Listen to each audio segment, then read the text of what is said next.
प्रिय विद्यार्थियों, सुप्रभात। आज का हमारा विषय है इतिहास जानने के स्रोत, कि किस प्रकार से हम इतिहास का अध्ययन करते हैं। भारतीय इतिहास जानने के दो प्रमुख स्रोत हैं, साहित्यिक स्रोत और पुरातात्विक स्रोत। साहित्यिक स्रोत का अर्थ यह है कि जो हमें लिखित रूप में या श्रुति परंपरा के रूप में, अभिलेखीय प्रमाण के रूप में जो हमारे समक्ष मिलता है उसे हम साहित्यिक स्रोत कहते हैं। और पुरातात्विक स्रोत का अर्थ यह है कि उत्खनन से जो भी वस्तुएं प्राप्त हुई हैं उनके माध्यम से हमें उस काल की जानकारी प्राप्त होती है, उसे हम पुरातात्विक स्रोत कहते हैं। इन स्रोतों के माध्यम से हम इतिहास का अध्ययन करते हैं। जैसे भारत अपनी सभ्यता और संस्कृति, ज्ञान विज्ञान, अर्थव्यवस्था, आत्मनिर्भरता, मानवतावाद के लिए संपूर्ण विश्व में प्राचीन काल से ही प्रसिद्ध रहा है। लेकिन जब तक हमें साहित्यिक स्रोत या पुरातात्विक स्रोत के माध्यम से इसकी पुष्टि नहीं कर लेते, तब तक इसकी विश्वसनीयता पर प्रश्न चिन्ह उठाया जाता है। जैसे भारत को कहा जाता है कि भारत मर्यादा पुरुषोत्तम श्री राम का कार्यस्थल है,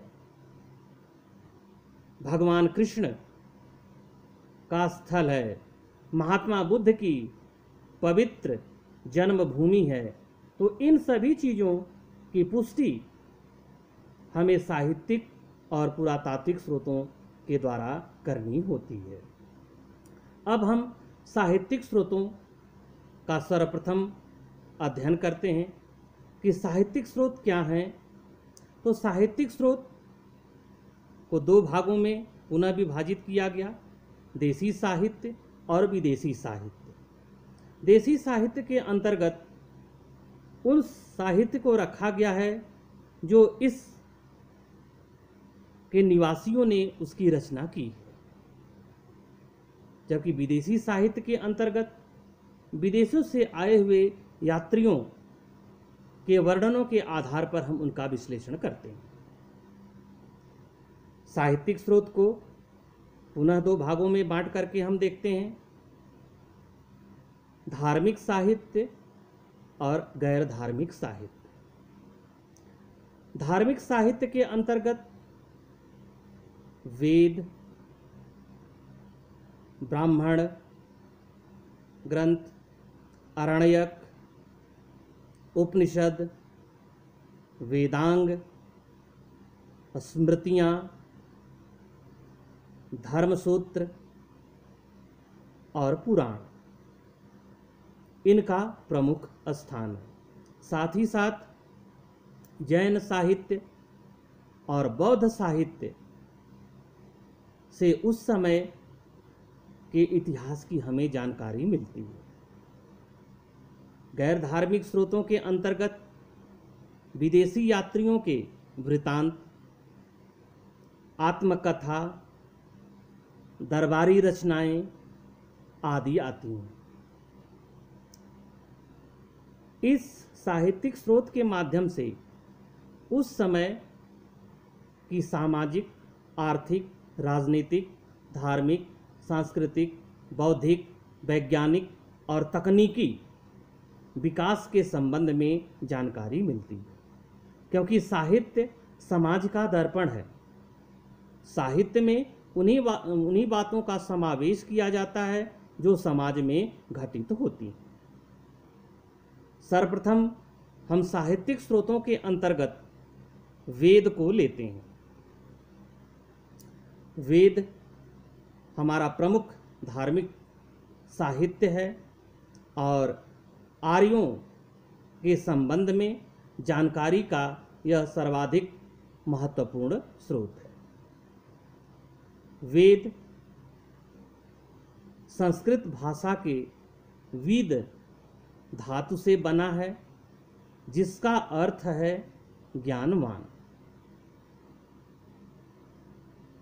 वेद संस्कृत भाषा में लिखे गए हैं। वेदों के रचनाकार आर्य हैं। संस्कृत आर्यों की भाषा थी और संस्कृत आर्य अपने साथ भारत लेकर के आए। संस्कृत को भारोपीय परिवार की भाषा कहा जाता है। जैसे हम सभी का परिवार होता है, वैसे भाषाओं का भी अपना परिवार है।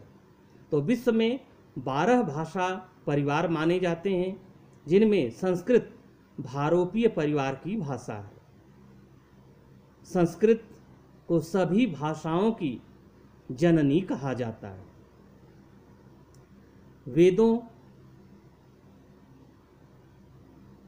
का अंग्रेजी भाषा में अनुवाद मैक्स मूलर ने किया था। वेदों की संख्या 4 है। वे निम्नलिखित हैं: ऋग्वेद, सामवेद, यजुर्वेद और अथर्ववेद। ये 4 प्रमुख वेद हैं, जिनमें सर्वाधिक प्राचीन ऋग्वेद है। एक महत्वपूर्ण शब्द अक्सर प्रतियोगी परीक्षाओं में पूछा जाता है कि वेद त्रयी के अंतर्गत कौन कौन से वेद आते हैं। तो वेद त्रयी के अंतर्गत ऋग्वेद, सामवेद और यजुर्वेद आते हैं। वेद त्रयी के अंतर्गत अथर्ववेद नहीं आता है। सर्वप्रथम हम ऋग्वेद को देखते हैं कि ऋग्वेद किस प्रकार से उस समय की स्थिति का वर्णन करता है। ऋग्वेद आर्यों के संबंध में जानकारी का सर्वाधिक प्रमुख स्रोत है। ऋग्वेद की रचना 1500 से 1000 ईसा पूर्व के बीच में आर्यों के द्वारा की गई। ऋग्वेद में 10 मंडल हैं, जिनमें 2 से 7 मंडल वास्तविक मंडल माने जाते हैं। 1, 8, 9 और 10 ये बाद में जोड़े गए हैं। ऋग्वेद में 1028 सूक्त हैं तथा ऋग्वेद में 10,552 या 10,462 मंत्रों का संकलन किया गया है। ऋग्वेद के 10वें मंडल को पुरुष सूक्त मंडल कहा जाता है। ऋग्वेद के 10वें मंडल के पुरुष सूक्त में सर्वप्रथम 4 वर्णों का उल्लेख मिलता है: ब्राह्मण, क्षत्रिय, वैश्य और शूद्र। और पहली बार शूद्र शब्द का उल्लेख ऋग्वेद के 10वें मंडल में आता है। ऋग्वेद के सभी मंडलों की शुरुआत अग्नि की उपासना से होती है। ऋग्वेद के सभी मंडलों की रचना अनेक ऋषि परिवारों ने की है। ऋग्वेद के जो प्रारंभिक 7 मंडल हैं, उनके रचनाकार हैं सबसे पहले प्रथम मंडल के रचनाकार विश्वामित्र, दूसरे मंडल के रचनाकार वामदेव, तीसरे मंडल के रचनाकार अत्रि, चौथे मंडल के गृत्समद, 5वें मंडल के भारद्वाज, 6ठे मंडल के कण्व ऋषि और 7वें मंडल के अंगिरस। बाद में अगस्त ऋषि की पत्नी लोपामुद्रा, अपाला, घोषा, विश्वरा तथा सिक्ता जैसी विदुषी महिलाओं ने भी ऋग्वेद के मंत्रों की रचना की है। ऋग्वेद के तीसरे मंडल में गायत्री मंत्र का उल्लेख मिलता है। गायत्री मंत्र की रचना विश्वामित्र ने की थी और गायत्री मंत्र सवितृ देवता या सूर्य देवता को समर्पित है, क्योंकि सूर्य ऊर्जा के स्रोत हैं। बहुत ही वैज्ञानिक ढंग से हमारे पूर्वजों ने एक व्यवस्था को स्थापित किया है।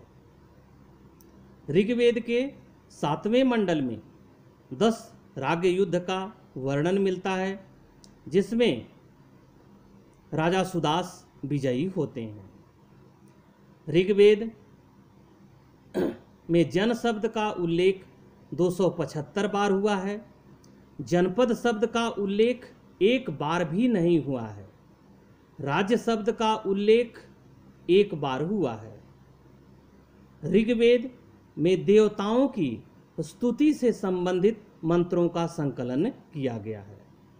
ऋग्वेद के मंत्रों का उच्चारण करने वाले पुरोहित को होत्रु कहा जाता है।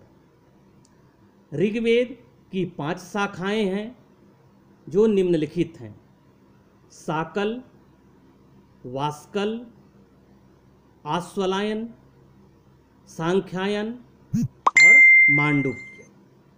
और इनमें से ऋग्वेद की केवल एक शाखा साकल का उल्लेख मिलता है। ऋग्वेद का 9वां मंडल सोम देवता को समर्पित है। इस प्रकार